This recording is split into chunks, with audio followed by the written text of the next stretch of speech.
మహాశివరాత్రి వేడుకలకు రాష్ట్ర వ్యాప్తంగా శైవ క్షేత్రాలు ముస్తాబయ్యాయి. విద్యుత్ కాంతుల వెలుగుల్లో పరమశివుని ఆలయాలు వెలుగులీనుతున్నాయి. ఉత్సవాల సందర్భంగా భక్తులకు ఎలాంటి ఇబ్బందులు కలగకుండా అధికారులు ఏర్పాట్లు చేశారు. పాఠశాలల్లోనూ ముందస్తు శివరాత్రి వేడుకలు ఘనంగా జరిగాయి. మహాశివరాత్రి వేడుకలకు శైవ క్షేత్రాలు సిద్దమయ్యాయి. విద్యుత్ వెలుగులతో ముస్తాబయ్యాయి. దక్షిణ కాశీగా పేరుగాంచిన వేములవాడ రాజరాజేశ్వర స్వామి దేవాలయంలో మహాశివరాత్రి జాతర వైభవంగా ప్రారంభమైంది. ఈ నెల 27 వరకు జరగనున్న జాతరకు భారీ సంఖ్యలో భక్తులు తరలిరానున్నారు. జగిత్యాల జిల్లా మెట్పల్లిలోని పురాతనమైన శ్రీ ఓంకారేశ్వర స్వామి దేవాలయానికి భక్తులు అధిక సంఖ్యలో తరలివస్తున్నారు.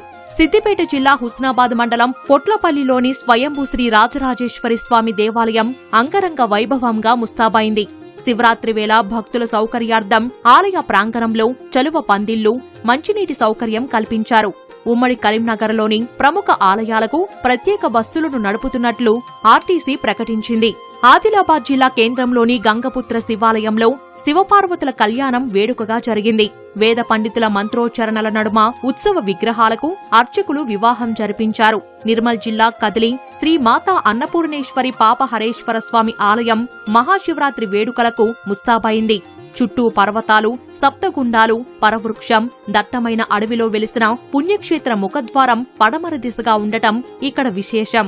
ఇక్కడికి వచ్చే భక్తులు ఋషిగుండంలో స్నానమాచరించి వటవృక్షం చుట్టూ ప్రదక్షిణలు చేసి స్వామివారిని దర్శించుకుంటారు.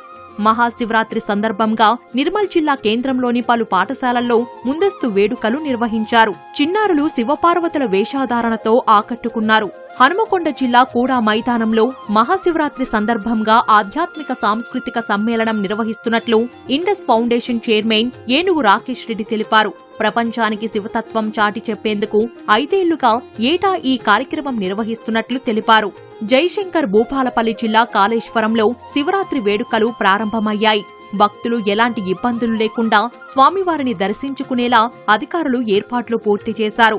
ఖమ్మం జిల్లా కూసుమంచిలోని శ్రీ గణపేశ్వరాలయం, తీర్థాలలోని శ్రీ సంగమేశ్వర స్వామి దేవాలయాలు మహాశివరాత్రి వేడుకలకు ముస్తాబయ్యాయి.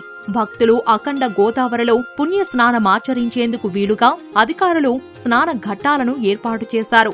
జయశంకర్ భూపాలపల్లి జిల్లా కాటారం గురుకుల కళాశాల అధ్యాపకుడు రజనీకాంత్ శుద్ధముక్కలపై 108 శివలింగాలను తయారు చేసి భక్తిని చాటుకున్నారు. జగిత్యాలకు చెందిన సూక్ష్మ కళాకారుడు గుర్రం దయాకర్ గుండుపిన్నుపై శివయ్య నందీశ్వరుణ్ణి తయారు చేశారు.